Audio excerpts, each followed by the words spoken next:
everybody. Welcome to our very first episode of Organizing Adventures with Jenn. I'm Carolyn Topol. You may remember me from another show I do here about television, but now I'm switching to something I really need a lot of help with. So I am going to defer to Jenn Molinari, who is the president, CEO, and everything else for Organizing Adventures with Jenn. Now, Jenn has done a lot of work to get to this place. She didn't just say, gee, I organized well, and here I am. So I'm going to ask, Jenn, what did you have to do to become a professional organizer?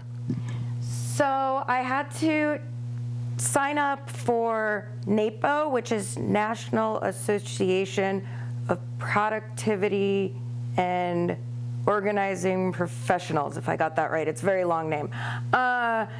And to sign up for that, I needed to take courses, 3 courses, including one involving policies and making sure that you're ethical and all of that. So everything, like from business to how-tos, everything they covered in these really long courses that were online because I did this a little while ago. But to become a member of NAPO, you have to take all of these. So you now then have experience. You don't just say, I feel like being an organizer, I can stack my dishes well, so I'm going to do that. This is something she worked to do, and I have found that I have used Jenn a couple of times to do projects in my home that otherwise would have had people screaming and running from my home, including myself, which is why they never got done. And one of the things that Jenn is great at is educating people on how to pack for a trip. Now, also in studio, we have to Jenn's immediate right, Gail Mackey and Rachel Arnett, both of whom might be asking her some questions as they also would like to know some things about packing in a really efficient way. But even better, we had some of you write in your questions. And so I'm going to start, if it's all right with all of you, with a question from out in the wonderful world of social media. And one of our questions was, perfect to start with, how can I efficiently pack my suitcase to maximize space? Coming from someone who brings 6 pairs of shoes for 3 days, it's a really good question. So everything on this table right now, plus a few things behind me, actually will fit into this small carry-on suitcase. So things like, I figured, Labor Day is coming up, so I'm packing for Labor Day. So I have my pants. You always want to think about the direction that you or someone carrying your suitcase will be holding it. So remember that it's going to be this way and this way. So you don't want to pack your, shampoo in the wrong direction kind of thing. So I have, for example, my toothbrush. I am not going to stick that up here necessarily because I would rather it be tucked in the side where it's not going to get smushed basically when if anything goes on top of it or anything like that. It works a lot better that way so that there's less mess if something happens. So my shampoo and conditioner I then will put here because then I put here. These pajamas are supposed to represent, I brought 2 sets of pajamas. These are my underwear. There you go. And then it covers it. It's going to hold it in place. Jenn, I noticed you have the shampoo and conditioner in a big plastic bag. You recommend that, right? Definitely. Okay. My favorite tools for packing are my little plastic Ziploc bags. Yeah. Here's the other one. So I actually have always it. You bring extra? Sometimes, but I always have gallon, quart, sandwich, snack. The different sizes are great for everything. For example, I use 3 different sizes when I pack my jewelry. So I know some people were even asking about jewelry. So you choose to do jewelry in a Ziploc. Yes, but it's a Ziploc that has the jewelry, and then within it, that's where the sandwich, not the sandwich, Snack. the snack bags come in handy, and the sandwich bags, depending upon what it is I'm packing. So this type of thing for necklaces is really good. It's not like a Ziploc bag, but if you go to pretty much any jewelry store and you're like, oh my God, my jewelry thing gets tangled, they probably will have 1 or 2 of these that they could. So it's a bag with like a little separator in there? Yeah. Oh. So you put one on one side and one on the other. Could you hold that up again? That's great. I've never seen that before.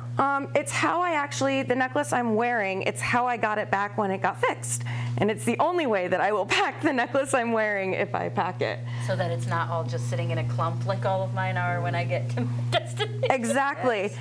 But then if That's you fabulous. can't get any of those, a single sandwich bag for each, or not sandwich, snack bag for each necklace. Otherwise, your necklaces will be in a knot with each other. If they get tangled with themselves, they're a lot easier to undo. So. Oh, okay, okay. Now, when you are packing, because I see you have all these things spread out, and I know you said it's all going to fit in that little teeny tiny carry-on, which right off the bat I'm sitting there saying, wow, I want to watch this happen, because unless your name is Bewitched and you're twitching your nose, that's amazing. But how do you keep from overpacking? Like I said, my 6 shoes for 3 days was marginally funny because it's kind of serious, unfortunately. So what you want to do is you want to check the weather before you go for whatever's going to happen, because then you can, I guess, reduce the amount of shoes in that case. Okay. You always want a spare pair, like sandals, for like if you're staying in a hotel, sandals to walk around the room, because if I forget them, then I end up walking around in my socks, which is really annoying, and slippery. And potentially gross. Yeah, that too. Yeah. So sandals, just to like walk around like a hotel room or anything like that, is great. In this case, I have cool slip-ons that I decided I would throw in. And again, thinking of how things are going to lay. These are heavy. We're pushing everything to the bottom like that. Oh, so the heavy stuff on the bottom so it doesn't squish anything when you're holding it upright. Exactly. Okay. Heavy stuff, stuff that leaks, all of that on the, I guess we're going to call it the bottom of the suitcase. The bottom when you're When you It's lift being it up. held appropriately. Exactly. Okay, okay. So not in the hands of my 9-year-old upside down then. No, The no. average case. So clearly that, because I know we had a couple of questions about how to prevent spills, and the main thing is putting them in their Ziploc bag and then keeping them near the bottom, so if the worst case scenario was to happen, it would only hit the bottom of the suitcase. Exactly. And then in the case of things, however, though, like medications or hairbrushes, I know these are 2 very unrelated like things, but hairbrushes actually are kind of fragile.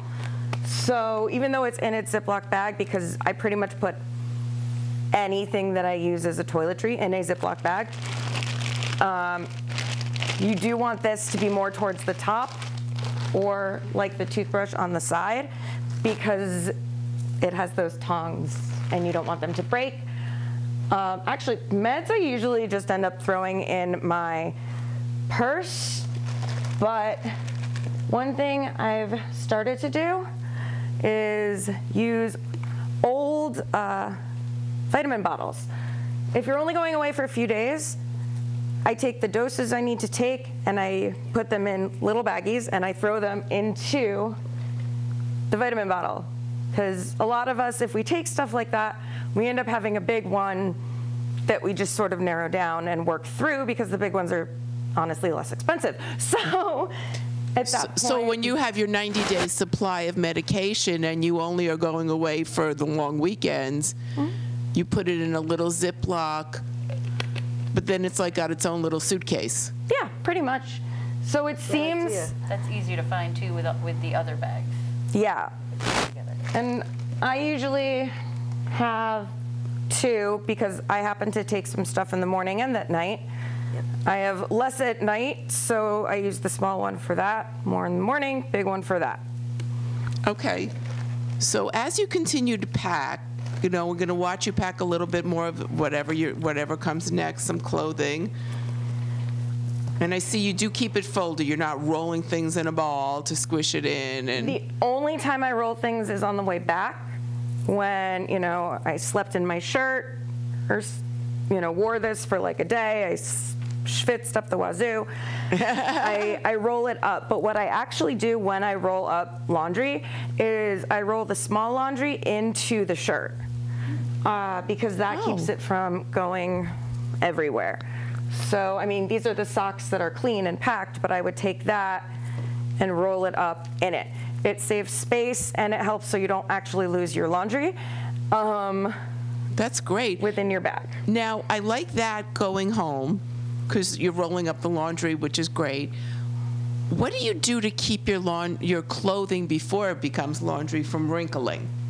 So with things like wrinkling, like for example, the jeans I put them at the bottom, but with something that's maybe easier to even wrinkle than like jeans that when you clump them in a ball, they get kind of weird. Sure. Yeah, so if you have like a really nice top, you don't want it to get wrinkled, really nice skirt, I always recommend putting it on top and laying it as flat as possible because, for example, anything you don't want to bend, like this book, you always want it on top. If you're concerned even more so, my suitcase has this cool zipper thing on the top. I literally will throw the book or flat thing into the zipper thing, and that'll keep it separate from everything too. So it's not like it's getting smushed in the shape of whatever you're packing because it's kind of got its own separate little space. So you could even put clothes you don't want to get wrinkled in that side pocket? Yes. You want to kind of make it so that they're roughly the same shape as it so they don't start smushing within. But because it's once you close this, it's in place. It's not going anywhere. Now, what do you do if you're going, let's say, in February to a Florida vacation? How do you suggest making that work so when you have your January, February coat on in Connecticut, you're not uncomfortable when you get to Florida? What do you suggest doing so that your arms are a little bit free and you don't have to wear your down jacket? Yeah. So usually, like I do with laundry, those are a lot easier to roll. This spot here was where I was going to stick my, well, it's a Mets jacket. And yes, I know the Mets are sucking right now, but anyways. And that takes up the spot right there that the jacket would go. Okay. So you'd roll the jacket in a ball. roll it in a ball. Most jackets, like you said, a down jacket. Most down jackets are able to be basically smushed and like compressed, and they'll pop back up afterward. And that means that rolling it in a tight little ball so that you can pack it and keep it condensed is fine because it pops back up. And and then you just give it a shake, you're good. So like when you get to the airport and you're out of the cold, you would roll it in before you get on the airplane? I would recommend that, unless you want it on the airplane in case you're afraid you'll get cold on the airplane. That's true. What is your favorite type of suitcase to pack? Like, do you like garment bags or do you prefer carry-ons like this? I prefer the backpack. Yes. Yeah. All of this, for the most part, I say for the most part because this is for like 3 days that I was going for here. I usually can do this for an overnight or maybe 2 nights and fit everything in it. I just went away overnight for something, and I was able to fit everything as well as my 2 stuffed animals, which will also fit in here. Oh my goodness. Wow. Just like jackets, animals compress as well. I have a question. Yes. What do you do with the outside? What do you put in the outside pockets? You don't have to put anything there. Okay, but If you can, I usually end up using them on the way back, if anything, because I tend to have like Buy little stuff, yeah. yeah, buy stuff or little tchotchkes. Another thing you can do is you can put your first aid kit in the front, because then you can literally just be like, that's a oh good hey, I need a first aid kit. Now I can reach it. I personally keep one in my purse because I'm a klutz, but for those of us that don't, it's always good to just keep some Band-Aids, yes. Band-Aids, cotton balls, and I usually do like antiseptic wipes.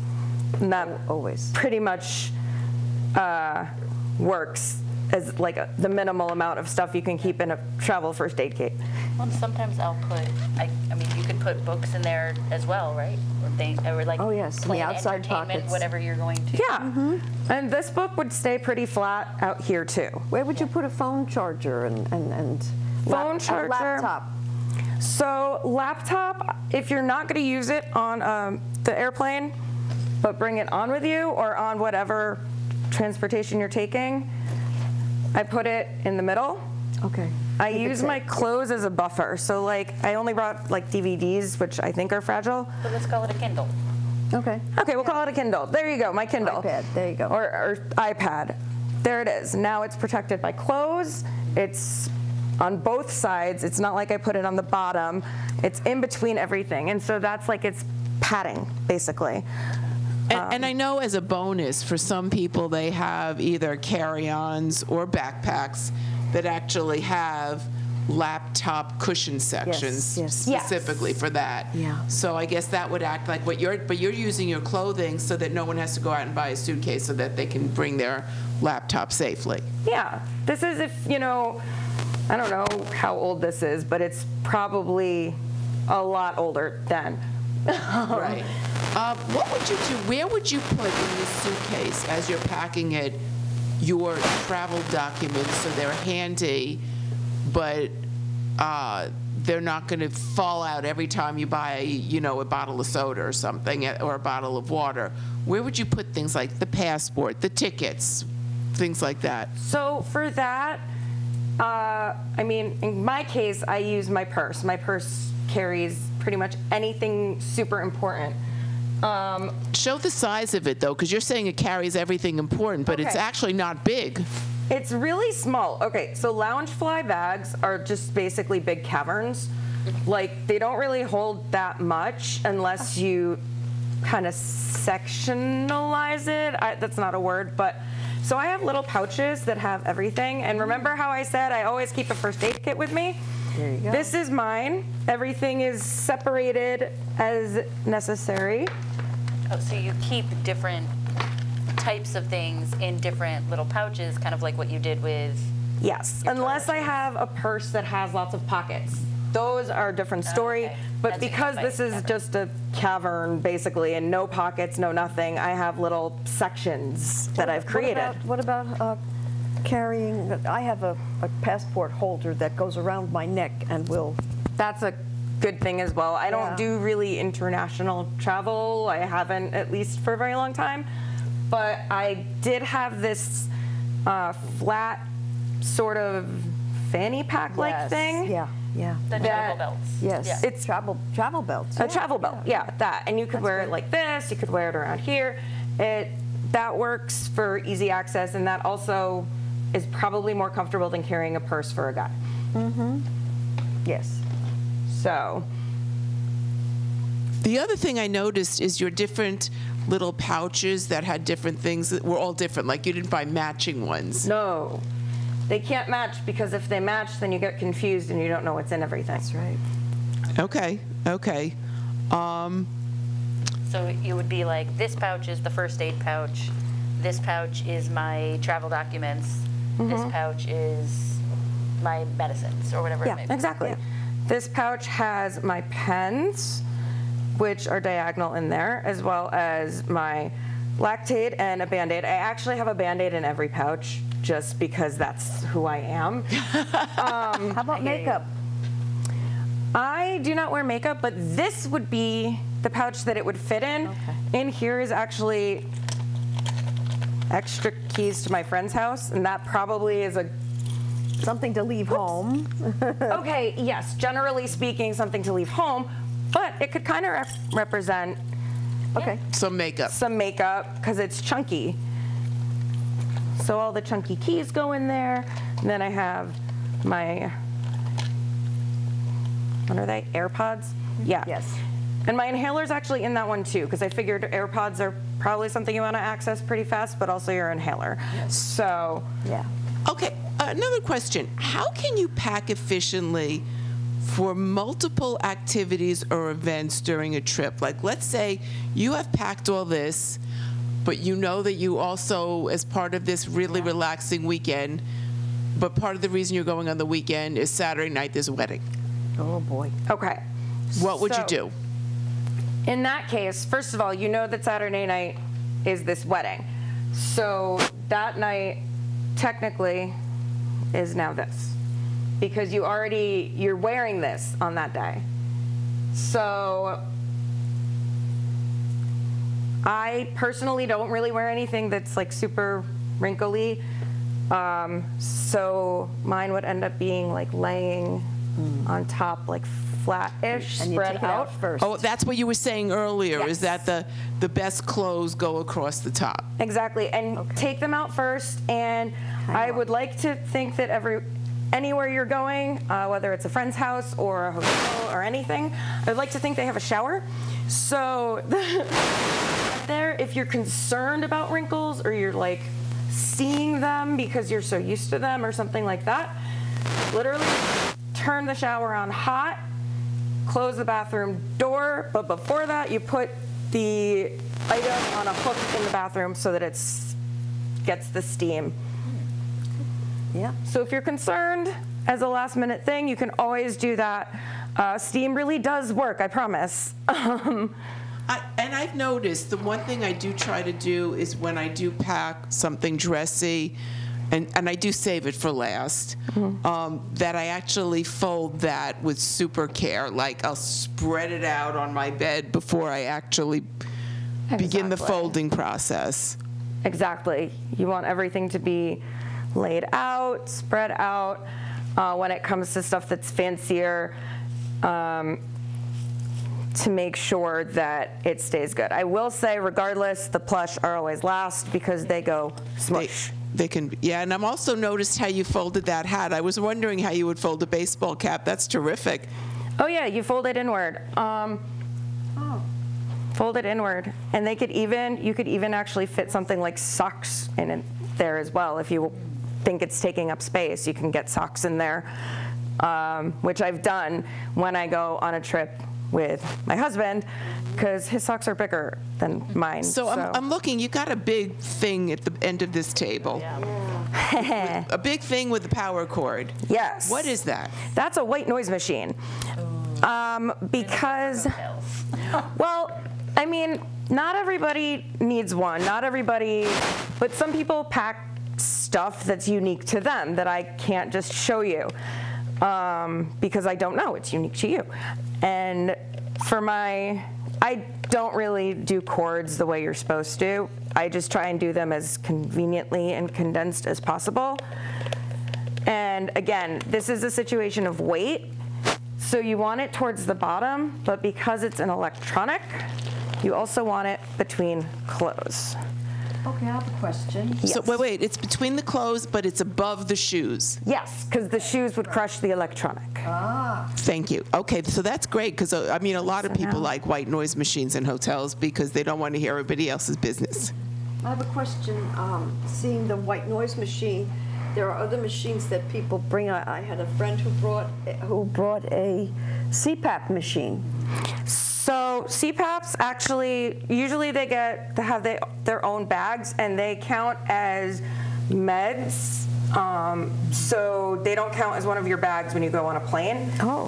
Because they are indeed like a necessary thing. Medications, necessary. Yeah, I remember once hearing, Little case, is that what you're saying? yes. A lot of the times they have their own little case because those are a lot more complicated and have more pieces. Okay, so you could theoretically have a suitcase CPAP and a personal item, because the CPAP doesn't count against you. Exactly. And in fact, I once heard like they almost go in the same category as people who bring an oxygen tank on with them, the portable oxygen tank or things like that, because it's like carrying medicine. Medicine wouldn't count. Can I ask a question just about your packing theory? Yes. There are two, most of the time when I talk about packing with people, which comes up surprisingly a lot in my life,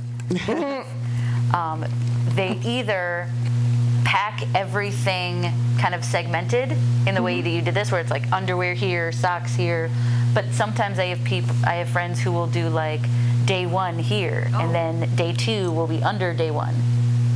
Wow. Is there a reason why someone would or would not use either of those methods? The reason that I personally don't use that is because I feel like, what if I decide day one that I actually really want to wear the shirt for day two? Or it's cold. Or it's cold, and I need. So it leaves you some flexibility. It leaves you some flexibility to have everything kind of sorted by item as opposed to by day. Do you recommend writing a list, or I mean, on your phone or Yes. hard copy? In fact, Okay. so the reminders in my phone can link directly. I have them linked to my husband for when we pack. So this is my list.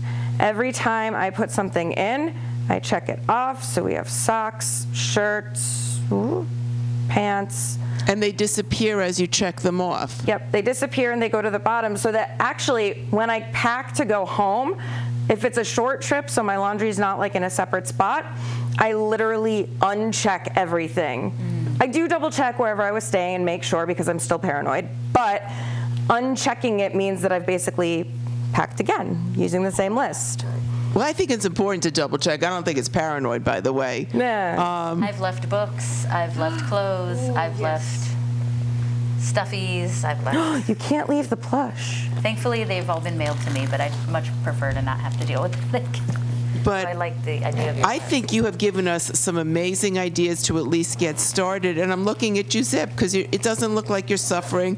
And this is not an expandable carry-on. Usually I use an expandable one, but I couldn't get it down from the closet, to be honest. I had my husband take one down, and this is the one he grabbed. So this is that. And all that stuff that covered this whole table is in that one itty-bitty bag.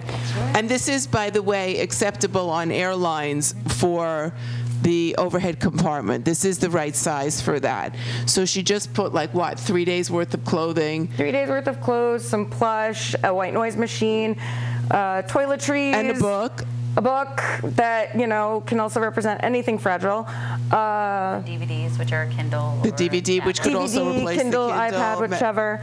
And if you're using anything like that, though, on the actual airplane, that you can honestly put on top, because you're going to take it out immediately. Or in one of these outside pockets with your Band-Aids. Yeah, with my Band-Aids, exactly. Would you put charging cords? I'm sorry. Would you put charging cords or anything in the outside pockets? Every so often I'll throw like my phone charger in there, or my wire, like the battery bank thing. Well, first of all, Yeah. Jen, Power bank, thank I want you. to say we have gotten so much information from you today. Thank you so much. And I think we will probably see Organizing Adventures with Jen return with another subject. And I know, for one, she is helping me pack because I'm in the process of moving. So I think we're going to get some really good advice for all of those people who think about doing a move, even if it's a small move within your home, within your community, or just paring down clutter. So thank you all for joining us for Organizing Adventures with Jen, and we will see you again soon, and we will ask you to write in questions again. Thanks for all your great questions. Bye-bye.